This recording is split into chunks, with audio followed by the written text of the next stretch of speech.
how far did you go? You can't go anywhere. It's a museum. Oh, so it's an internal journey, is it? You can go sort of a couple of hundred yards, stop, a couple of hundred yards back. And this is all within the building? No. It's outdoors, but within the property. It doesn't. You don't access the national network because you just get in the way of the younger trains. They're in such a terrible hurry.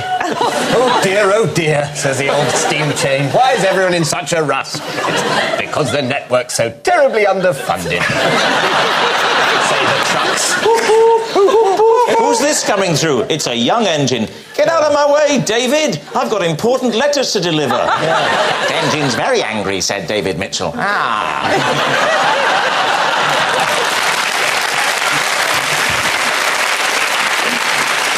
I don't know. This is a hard one because they're all... I don't think it's remotely hard. Oh, which one is it? I think it's David. Why do you think it's David? Because you don't know jack about Morris Townsend. He's never sung a song in his life. They might be bluffers. Yeah, well, we'll test them on the knowledge. Very quickly, name some Morris dancing equipment, please, Fern. I have the garters with the belts on. Now you're talking. I have the white knickerbockers and the long socks. I have the wooden-soled shoes. And I've got the big pole now. And...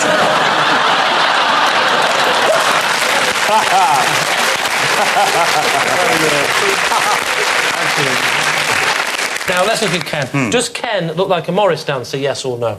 He sort of does, doesn't he? He does, yeah. He does. Does he look like he could drive a steam train? That's a definite big yes, isn't it? Does he look like a record producer?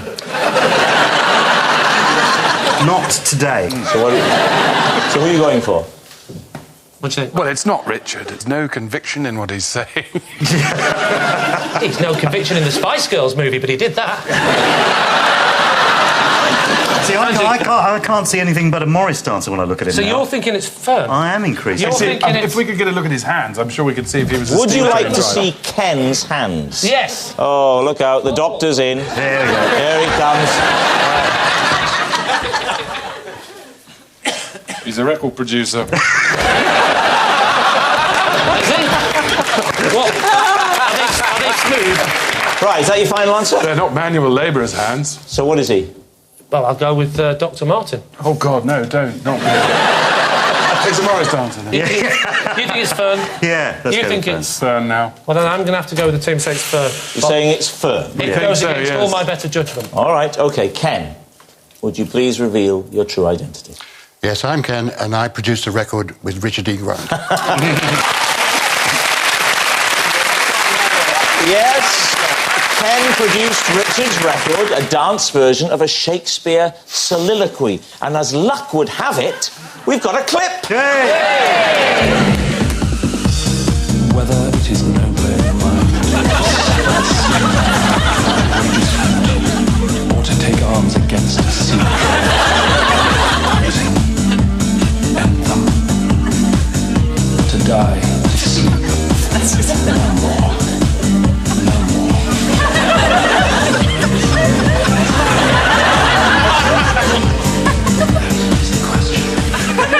Well, unbelievable. Ken, thank you so much for coming on. Ken.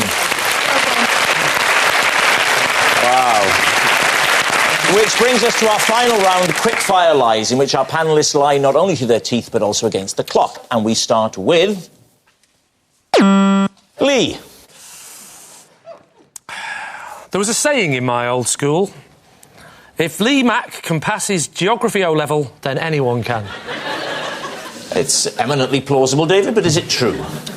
I mean, in what way did it constitute a saying? I mean, Well, I'm it sure wasn't- somebody could have said it. Yeah, it Does that wasn't- make it a saying? I'll be honest with you, it wasn't on the coat of arms at the school. Apparently, it was said for a few years after I left. What was it about your approach to geography that led your geography teacher to think you were pretty much the worst person at geography on earth? Well, because we used to do mock O-levels the year before, and I failed it badly. So they said, you're going in the CSE class, which was for the kids who used to hit nails with hammers. And my mum went down to the school and said, he just failed it, and with that extra chance, he'll pass it.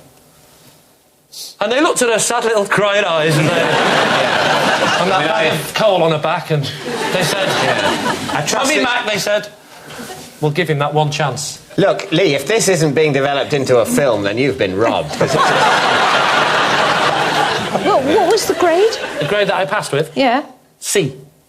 So if you had stayed in that is a grade. Yes. Yes. Listen, this is important. Right. Yes. I doubt that, but carry on. No wonder you're single.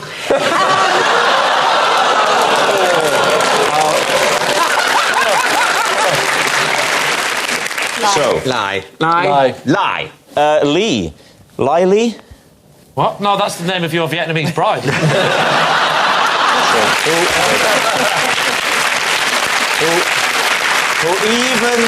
Who even as I speak is at home right now banging against the inside door of the airing cupboard. I'll be home soon, my sweet. Lee. Lie? It is, in fact, true.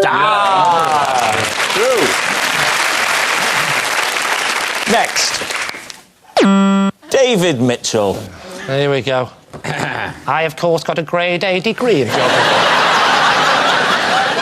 What did you say? You know what I said. I said it wrong. Just read it out.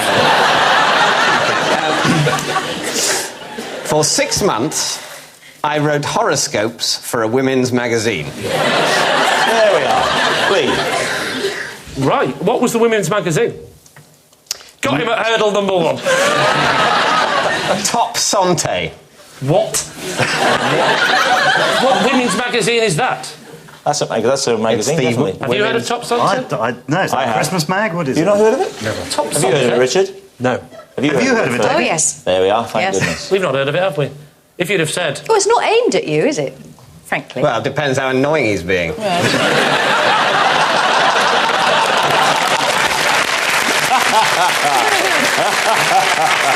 So what is Top Sunset? It's a sort of magazine that you see in dentists' waiting rooms. How long ago was this? I think about a year and a bit after I'd graduated. So, The bleak years, as we call it. Was it the only contribution you made to this august publication? It was, yes. Why did they think you were the man to do this job? Well, a friend of mine... Lying. All right. worked for them, and they basically just, for 50 quid a week, they just needed, you know, some vague text that they wouldn't be held to, saying a period of transition is coming, but it's time not to end hope, but still to be wary. You know, that's £50 a week for 6 months, once a week, doesn't know anything about star signs, nothing that would make them go, David's the man. No, I because shouldn't be doing you it. are quite articulate. They should have got a qualified charlatan, but no.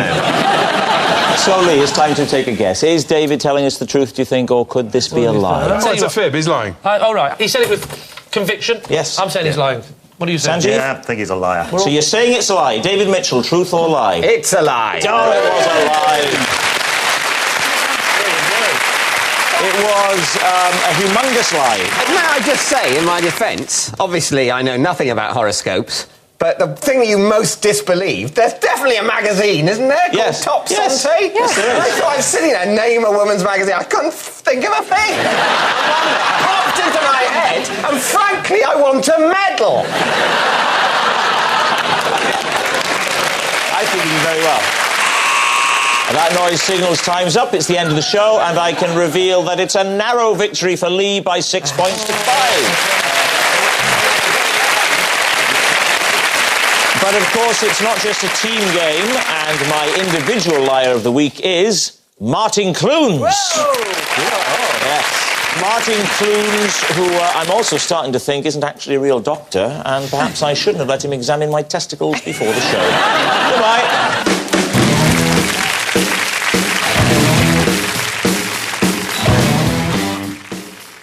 Well, why not you? Unless you haven't bought a ticket, it's the National Lottery. Friday night draws next on BBC One, and mocking David Cameron and David Cameron. There's more comedy with Dara O'Brien and the guys on BBC Two now.